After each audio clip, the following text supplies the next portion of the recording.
There's a particular exhaustion that combat produces, which is different from every other kind. It is not the exhaustion of hard physical labor, though it includes that. It is not the exhaustion of lost sleep, though it includes that too.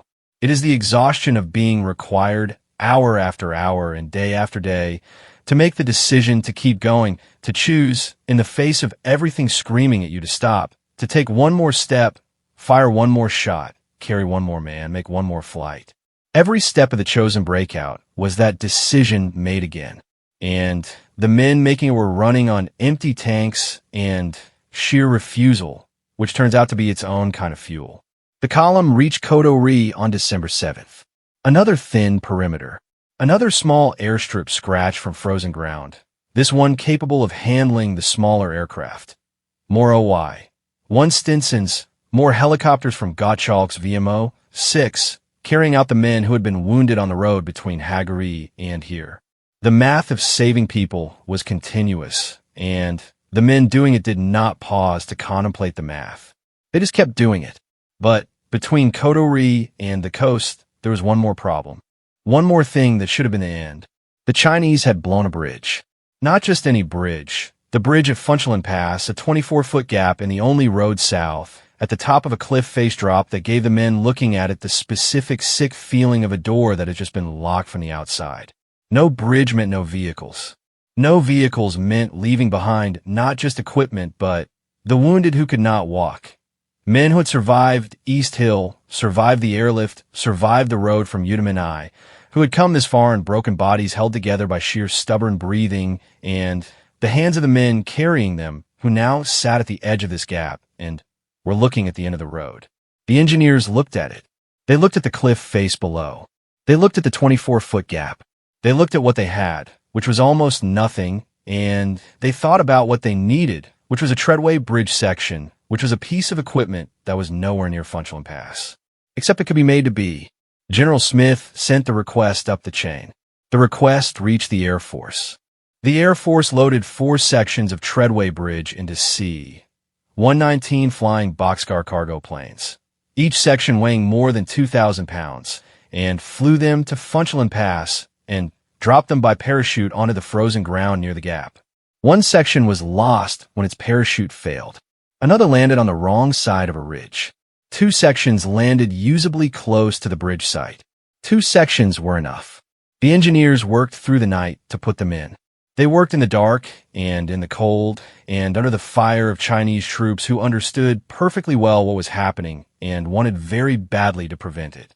They worked with hands that were already damaged by frostbite and tools that kept jamming in the cold, and the knowledge that every man in the column behind them was waiting on what their hands could build. By morning, the bridge was in. The column crossed. Vehicles first, then men on foot, then the last stragglers, and then the engineers themselves who had built it, crossing over the work of their own nearly destroyed hands, looking back exactly once, and then not looking back anymore because there was still road to cover. The last 12 miles to the sea, from Chinhanganai to the port of Hungnam, went almost without incident. The Chinese, beaten back at Hagari by Myers's 80 men on East Hill, hammered for 6 days by air support pilots who flew until their aircraft ran out of things to shoot, ground down by the column that refused to stop, were not in a condition to block the road anymore. The Marines and soldiers who had been written off in a dozen warm offices reached the coast on December 11th and found something there that none of them, in the dark hours on the road from Udamanai, had been entirely certain they would see again. The sea, a fleet of ships, hot food, other men who had not been through it, whose faces showed them what they looked like from the outside, which was terrible by any measure, frost-darkened and hollow-eyed, and moving with the particular deliberate care of people in whom something very deep was being careful not to break. General Smith stood at the dock and watched his men come in. He had been told, when the Chinese first appeared in those numbers, that his division was finished. He had not believed it, not because he was reckless or foolish, but because he knew his Marines in a way that the men delivering that assessment did not. He had slowed his advance against orders because he trusted what his own eyes told him about the ground and the enemy. He had established supply depots that everyone called unnecessary, and that turned out to be the difference between survival and annihilation. He had given his men a day of rest in the middle of a breakout because he understood that will is not infinite and must be tended. He was, by every measure the situation could provide, exactly the right man in exactly the right place. But he was not the story. He knew he was not the story. He said so. The story was the pilots. Not any single pilot. Though individual men did extraordinary individual things in those 6 days and deserve their names said clearly and in full. The story was the fact of them.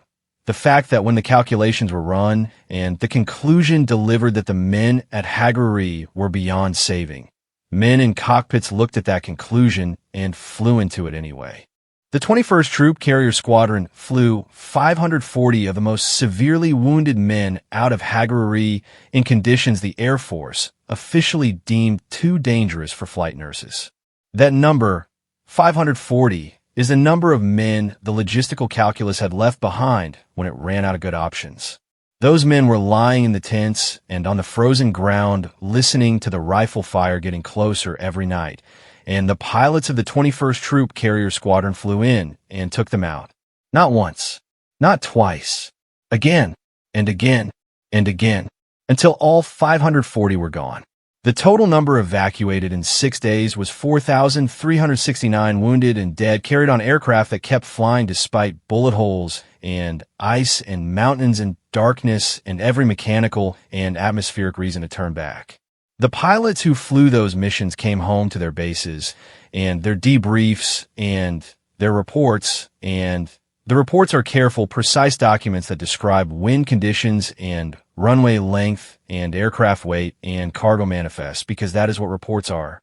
The reports do not describe what it felt like to bring a C-47 down through the mountain air above a strip that the rule book said could not be used, and feel the landing gear take the ice, and know that in the back of the aircraft there were men for whom this moment was the difference between everything and nothing. Some things are too large for reports. There's an accounting to be done, even now, even after all this time. 1,000 Marines and soldiers were killed in the Battle of Chosin Reservoir. Thousands more were wounded. The cold took fingers and toes and ears and pieces of faces.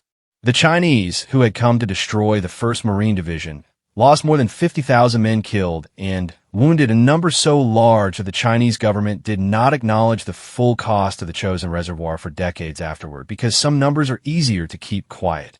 The men who came home from Chosin came home changed in the specific way that surviving something unsurvivable changes a person. It does not make them noble or heroic in a way that can be performed for others. It makes them quiet about certain things and very clear about others. It makes them intolerant of waste because they have seen what is not wasted, what burns clean and honest, and they know the difference. The men who came home from Chosin were called the Frozen Chosin, and they kept that name the way men keep names that mean something more than the words contain. Major Reginald Myers received the Medal of Honor from President Harry Truman on October 29, 1951. He stood in the White House and accepted it the way he accepted most things, without particular ceremony, without the performance of humility that is sometimes more about the performer than the deed. He said he didn't think he'd done anything special. He said this with the genuine bewilderment of a man who had spent 14 hours on a frozen hill defending 540 sleeping wounded men from 4,000 Chinese soldiers and truly did not understand why that required medal. The pilots of the 21st Troop Carrier Squadron received the Air Medal.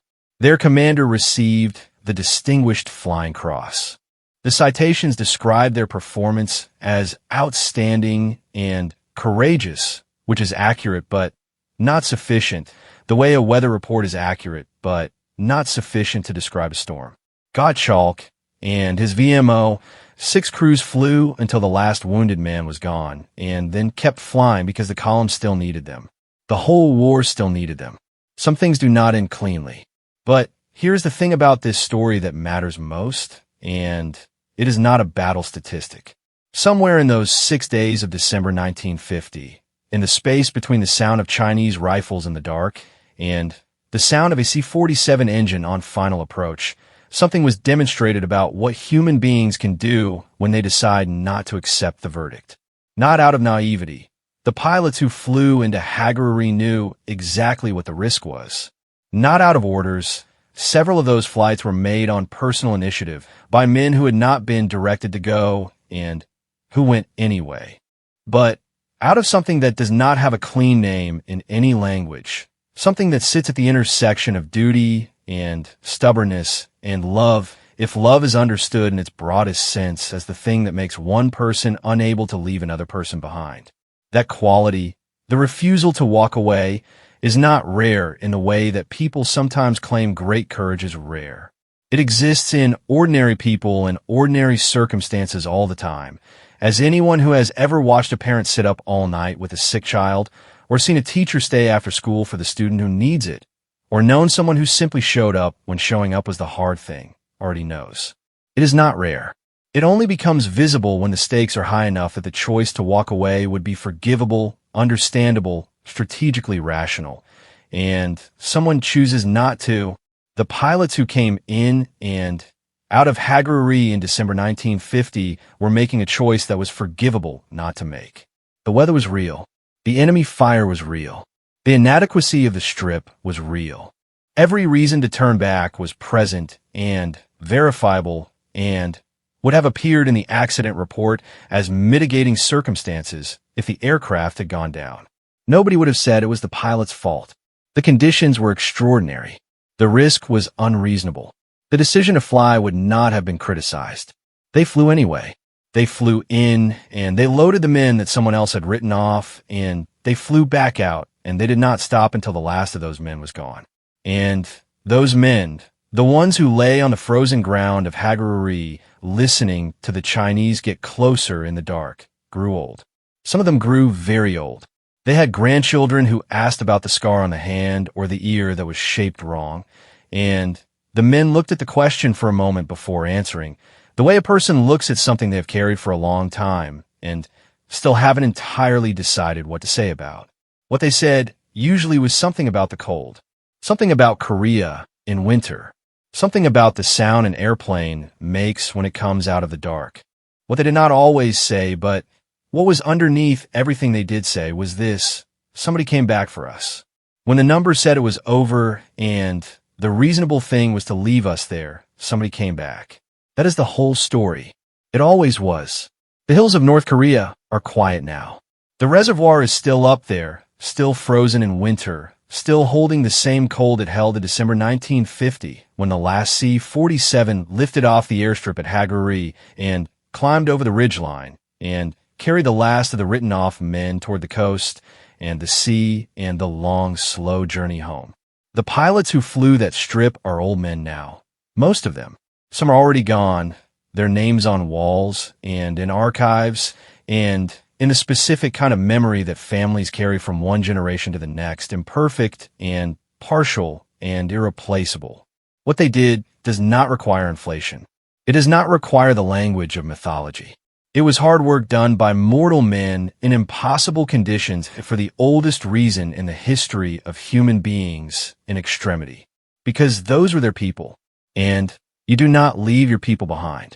The hydraulic warning light had been on for 4 minutes when Sarah made a decision that her commanding officer would later describe in his official report as tactically unconventional, and in private conversation as the kind of thing that makes you want to ground someone and promote them at the same time. She did not return to base. The regulations allowed for it.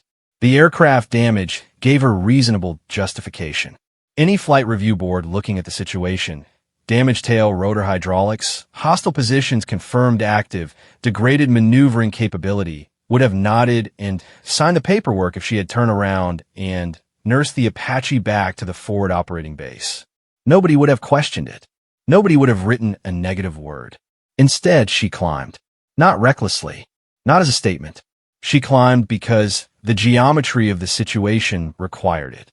The 3 positions on the right ridgeline were staggered in depth, which meant that a low-altitude approach gave her a firing solution on the forward position, but left the rear 2 in dead ground.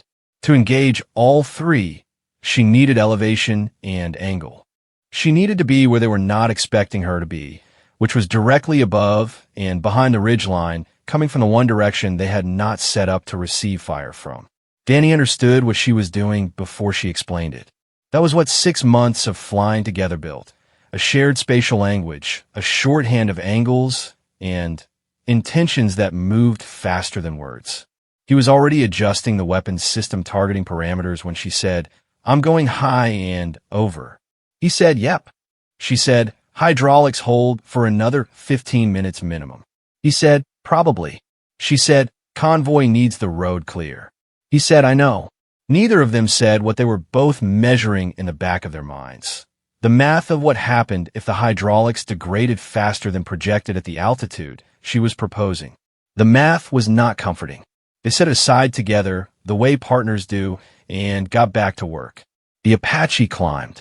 Below, in the convoy, Captain Webb was listening to the radio traffic with the focused attention of a man who had learned that the difference between a good ground commander and a great one was the ability to trust his air support and stay out of their way. He had 23 people and vehicles that were currently parked in a valley with known hostile positions on the ridgelines, and the only thing standing between the convoy and a very bad morning was a damaged helicopter flown by a pilot he had worked with exactly twice before. He trusted her anyway. Some things you know about a person from 2 interactions. Some things you know from 30 seconds on the radio. His radio operator, a young specialist named Torres who had been in country for 6 weeks and had the particular wide-eyed alertness of someone who has recently learned that the world is much less theoretical than advertised, leaned over and said very quietly, "Sir, is she coming back around?"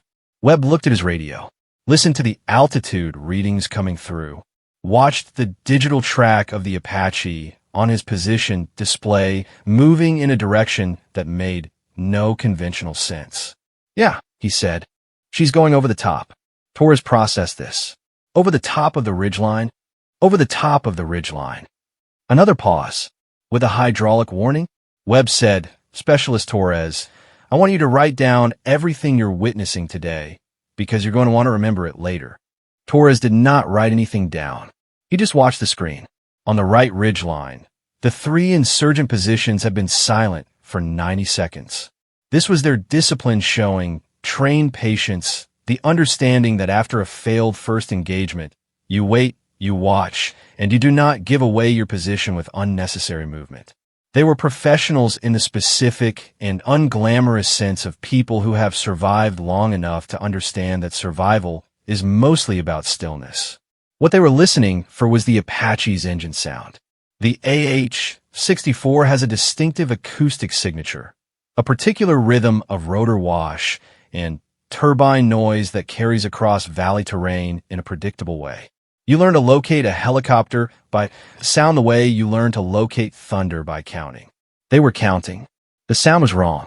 It was not coming from where sound at altitude should come from. It was above them, behind them, on the wrong side of the ridgeline entirely, which meant the first Hellfire missile came from above and behind the forward position. The second came 4 seconds later, adjusted 200 meters north to the middle position. The targeting was not guesswork. It was not area fire. It was precise, deliberate, and informed by the thermal imaging that Danny had been running continuously, building a target picture through the entire engagement. The third position broke. They ran. Sarah let them run for 11 seconds, long enough for them to be clear of their prepared fighting position, in open ground, committed to a direction, and then she adjusted aim and made a decision that would appear in her after-action review as a demonstration of proportional force application and rules of engagement compliance. What it actually was, at the human level, was a pilot choosing to give people who had just tried to kill her a running chance. The decision took less than 2 seconds, and she never spoke about it afterward. She keyed the radio. Convoy lead, Apache 26. Right ridgeline is clear. I show 3 positions neutralized. 1 element moving northwest on foot, no longer oriented toward your route. You are clear to advance. I'll maintain overwatch until you're through the choke point. Webb's voice came back immediately. Apache 26, understand, clear to advance. Outstanding work up there. How are you doing? And here's where the thing happened that people in that valley talked about for the rest of the deployment. The thing that got repeated at FOB briefings and shared over satellite phones and eventually made its way into the kind of informal military oral history that never gets written down, but never gets forgotten either. Sarah Valdez laughed. Not a nervous laugh, not a relief laugh, not the slightly hysterical laugh of someone bleeding adrenaline. It was a short, genuine, quietly delighted sound. The laugh of someone who has just watched something impressively foolish fail impressively. And it went out live over the tactical radio network to every vehicle in the convoy, to the operations center monitoring the mission, and to a liaison officer at brigade headquarters who happened to be listening to the feed, and who would later say that it was the most competent sound he had ever heard in his life. She said after the laugh, "Danny, how are we looking?" Danny said, from behind his instruments, "Hydraulics are holding. I like to be on the ground in 12 minutes. She said, "We'll make 10. He said, "That's not more reassuring." She said, into the radio, still with the residue of that laugh in her voice, "Convoy lead, we're going to shepherd you through, and then we have a prior engagement with a landing pad. Keep your interval and stay under 100 meters per minute through the choke point. You've got 12 minutes of me before I turn into a pumpkin." Webb said, "Copy Apache 26. And, for the record, thank you." She did not respond to the thank you. She was already repositioning, already calculating the Overwatch geometry for the choke point passage, already running the hydraulic numbers against the time remaining against the distance to the FOB. The convoy began to move. Torres, in the lead vehicle, watched the Apache track across his position display and said nothing for a long time. Then he said, very quietly, to no one in particular, "She's still up there." Webb said, "Of course she is." The 13 vehicles moved through the choke point at steady interval, the valley road narrowing to its tightest point, the ridgelines rising on both sides in silence now. Clean silence, the kind that means the counting is done. Above them, Sarah Valdez flew a loose orbit with a hydraulic system that Danny was watching with the focused attention of a man who has learned that instruments do not lie, but they do occasionally give you optimistic interpretations of bad news. He updated his running estimate every 90 seconds. The numbers were holding. Not well, but adequately, which in the context of the morning felt like luxury. She did not speak on the radio during the convoy passage. She did not need to. Her presence was the communication. 23 people moved through ground that had been designed to kill them, and they moved through it in the shadow of something that had already met what was waiting and answered it. The last vehicle cleared the choke point at 0749. Danny said, "Last vehicle through." Sarah said, "I see it." Then she turned the Apache toward the FOB and flew at an altitude that was slightly lower than regulation and a speed that was slightly higher than recommended for a hydraulic anomaly of this type. And she did both of those things because she had done the math, and the math said that lower and faster got her to the ground before the system degraded past the point of easy management. She was right. She almost always was. They touched down at 0801. Hard but clean. The kind of landing that leaves no doubt about who was flying.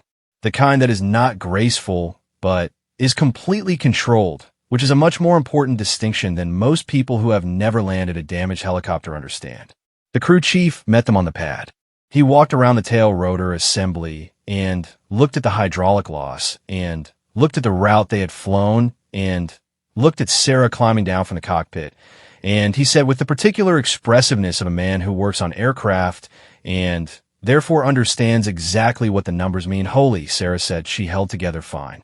He said, "Captain, she said, she held together fine." He looked at Danny. Danny looked at the horizon with the expression of a man who has decided that some conversations are above his pay grade. The crew chief walked back to the tail section. He ran his hand along the damage. He counted the hydraulic fluid trail that the Apache had apparently left across approximately 40 kilometers of Afghan valley terrain. He stood there for a moment doing the silent arithmetic that mechanics do when they're processing information that conflicts with their understanding of what is structurally possible. Then he picked up his clipboard and started writing. Inside the operations center, 40 meters away, a senior sergeant was already on the phone to the convoy operations officer, relaying the after-action report. He was reading from notes. His voice was flat and professional, the way operational voices are flat and professional, draining drama out of fact the way you drain water out of a sink. He got to the part about the hydraulic warning. He read it. He paused. He looked up at the screen where the track record of the Apache's flight path was still displayed. The climb over the ridgeline, the engagement pattern, the overwatch orbit, the recovery flight. He looked back at his notes. He said to the person on the other end of the phone, "Yeah?" She was aware of the hydraulic warning. Another pause. The whole time, on the flight line, Sarah was filling out her post-flight documentation. Danny was doing the same, 2 feet away, both of them writing in the particular shorthand of official military reporting that translates human experience into something legible to institutional systems. She got to the section for significant events and wrote, in neat, small letters, the factual sequence. Thermal anomaly identified. Engagement initiated by hostile element. Aircraft damage sustained. Hostile positions neutralized. Convoy safely escorted through route. RTB without incident. Without incident. Danny glanced over at her form. He read the last line. He said nothing. She capped her pen. The morning light was full and direct now, the amber gone, everything sharp and clear the way things get in that particular desert when the day has decided to be honest about what it is. Somewhere on a ridgeline 20 kilometers northwest, 3 men who had spent weeks building a perfect ambush were walking away from it, understanding something they had not understood when they arrived. And on the flight line, Sarah Valdez handed her form to the crew chief and went to find coffee, which she took black, which she had been taking black since she was 19, and her father told her that anything you add to coffee is just fear wearing a flavor. She drank it in the doorway of the operations building, looking at the sky. She was already thinking about the next flight.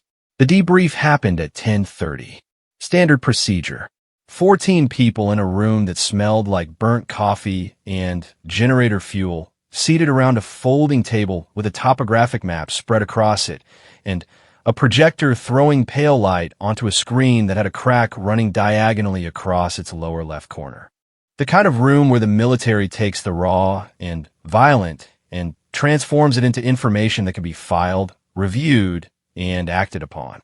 The kind of room where the distance between what happened and what gets recorded is exactly the width of professional language. Sarah sat at the table and answered questions in the specific, factual way she always answered questions in debriefs, neither embellishing nor minimizing, just moving through the sequence with the orderly precision of someone who has internalized the understanding that clarity is more useful than drama in a room full of people who need to make decisions based on what you tell them. The battalion intelligence officer, a major named Chun who had been in this region for 11 months and had the particular sharpness of someone who had learned to find meaning in patterns that other people processed as noise, kept returning to the same point. The bait placement on the left ridgeline. The deliberate construction of a response behavior trap built around standard Apache tactics. The depth staggering of the right ridgeline positions. These are not improvised elements. Someone had studied. Someone had prepared. Someone had looked at the way attack helicopters respond to thermal anomalies and built an entire ambush architecture around that one behavioral prediction. He spread 3 reconnaissance photographs on the table and said the left ridgeline setup was in place for at least 5 days based on soil disturbance patterns. This was not reactive. Someone knew this route was going to be used. The room processed this quietly. Sarah looked at the photographs. She looked at the thermal imaging capture from Danny's FLIR feed, printed and placed next to the reconnaissance shots. She looked at the angles. She was not looking for comfort or for alarm. She was looking at the geometry, the way she always looked at things spatially, structurally, asking the shape of it to explain itself. She said the bait was too good. Chun looked at her. She said the left ridgeline signatures were visible at exactly the altitude and angle I was flying at. If they'd been 10 meters higher on the slope, or I'd been 50 feet lower, I might not have picked them up as cleanly. Whoever placed them understood the sensor parameters. Chun said, that's consistent with what we're seeing in other sectors. Adaptation to our equipment. Sarah said, they planned on the response being predictable. Brake left, descend, use terrain for cover, reposition to engage the apparent threat from the left. Standard doctrine response. She paused. The problem is that standard doctrine is standard because it works most of the time. Chin said, it didn't work today. She said, not because I did something brilliant, because I didn't like the angle I was on when I broke left. It felt wrong before I could articulate why it was wrong. She looked at the map. You can't train that out of people. You also can't guarantee it. The room was quiet for a moment, with the specific quality of quiet that falls when a professional says something true that nobody in the room has a useful response to. She made a note. The debrief continued. Captain Webb spoke for the first time. He had been sitting at the end of the table with his hands flat on the table surface in the posture of a man who has a lot of things he wants to say and has been in enough debriefs to know that most of them are better said privately. He said, I want on record that the air support response this morning was exceptional. The hold order came early enough that we had full stop before we entered the choke point. If we'd been 50 meters further into the narrowing when that first RPG fired, he stopped. Started again. The early call saved lives. That should be in the record. Sarah did not look at him when he said this. She was looking at the map, but something in the line of her shoulders changed, a small, almost imperceptible settling, the kind of physical adjustment a person makes when they receive something they do not know how to accept gracefully, and so they accept it quietly instead. The debrief ended at 11:45. People filed out. The folding chairs scraped. The projector was switched off, and the crack in the screen disappeared back into darkness. Chin stopped Sarah at the door. He said, quietly, with the directness of someone who has long since stopped bothering with conversational preamble, the hydraulic situation. You had a legitimate out, and you stayed on station. She said, the convoy needed overwatch through the choke point. He said, the convoy could have held until we put another bird up. She said, that would have taken 22 minutes. The hydraulics had 12. A pause. Math worked out. He looked at her. He said, that's one way to describe it. She said, it's the accurate way. He was quiet for a moment. Then, he said, the laugh on the radio. She blinked. It was the most uncertain she had looked in the entire morning. What about it? He said brigade comms officer called it in. Said it went out on the tactical net, and half the regiment heard it. He wanted to know if it was an equipment issue. A small pause. I told him it was not an equipment issue. Sarah said nothing for 3 seconds. Then, she said, was he asking me to not do that?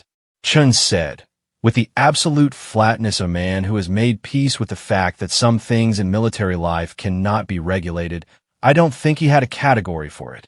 She nodded. She left. The laugh had, in fact, traveled further than the tactical net.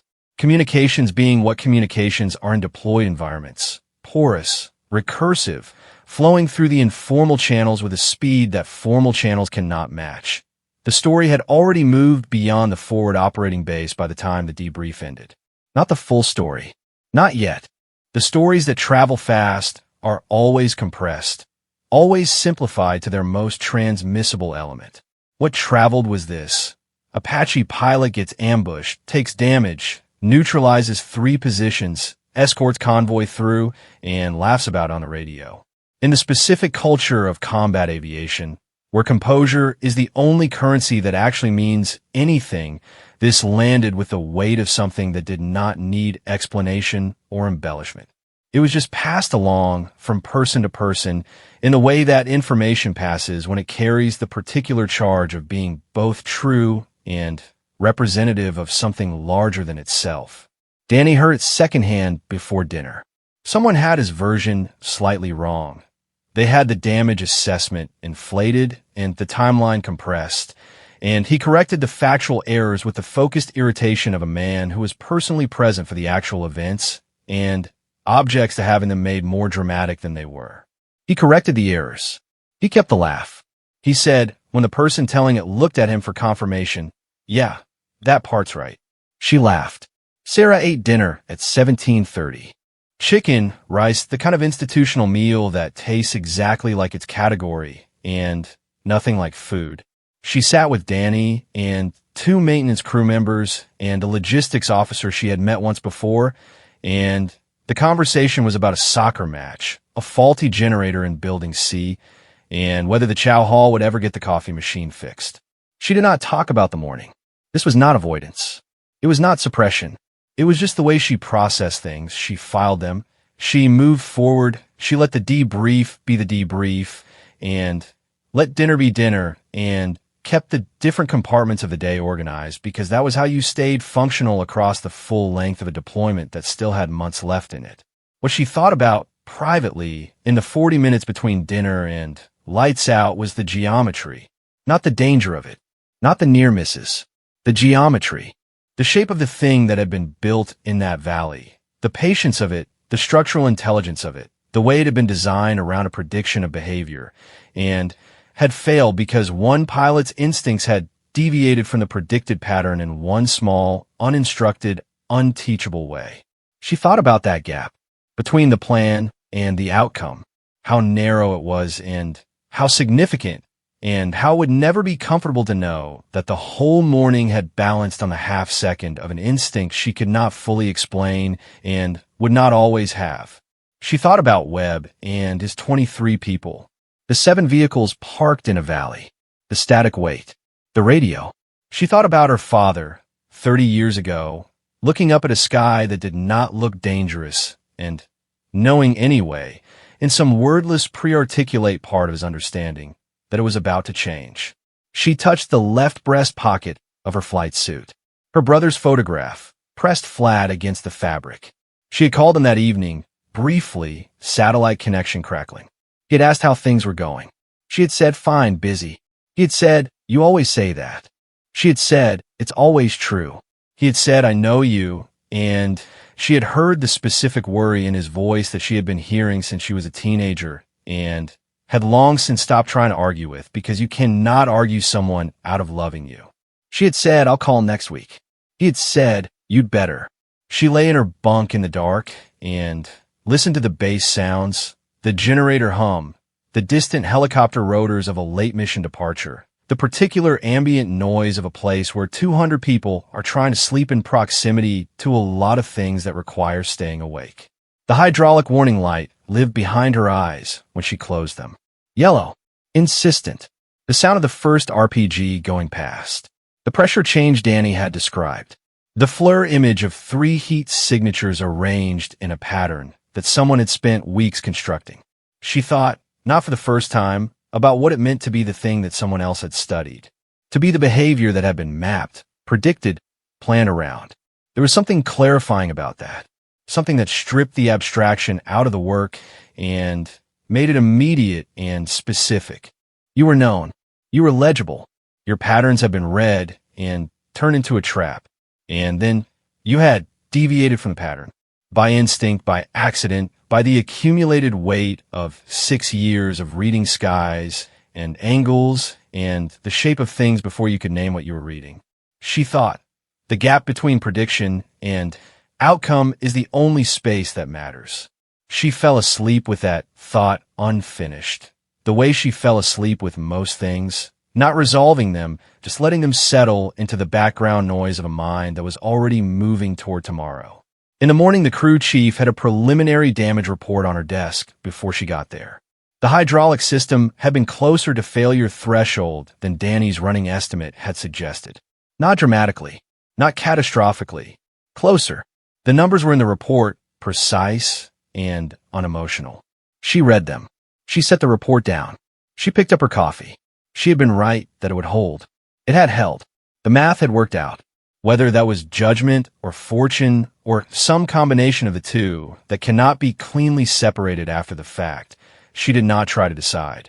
She knew enough about both to understand that they are always tangled together in the same outcome, and that the debriefing, the reporting, the official record will always sort them into neater categories than reality produces. What the official record would show was this. Captain Sarah Valdez had responded to a complex, pre-planned ambush with tactically sound decisions, maintained aircraft control under fire with a significant hydraulic system anomaly, neutralized hostile positions threatening a ground convoy, and ensured the safe passage of 23 personnel through a designated enemy kill zone. What the official record would not show, what official records are structurally incapable of showing, was the half-second, the angle that felt wrong before it computed correctly, the instinct that preceded the understanding, or the laugh which had gone out over the tactical net and traveled through the informal channels and arrived in different versions at different tables and would eventually, in the way these things happen, become one of those stories that a generation of pilots in that unit would carry home with them. Not as a story about danger or courage in the way civilian people frame those words, but as a story about something more specific and more useful, about what composure actually sounds like when it is real. It does not sound like silence. It does not sound like the flat professional voice of controlled fear. It sounds sometimes like a short and genuine laugh from someone who has just watched something very elaborate fail, and who is already, before the sound has finished, before the radio has released the frequency, before the convoy has moved a single additional meter, already calculating what comes next. Sarah Valdez flew 3 more missions that week. She requested the same rotation, same route, same convoy lead. Webb did not ask why. He signed a request and handed it back to the liaison officer and said nothing, which was itself a form of answer. She flew the route clean every time. The valley below was the kind of beautiful that feels like a trap. She noticed it every morning, filed it away, set it aside, got back to work.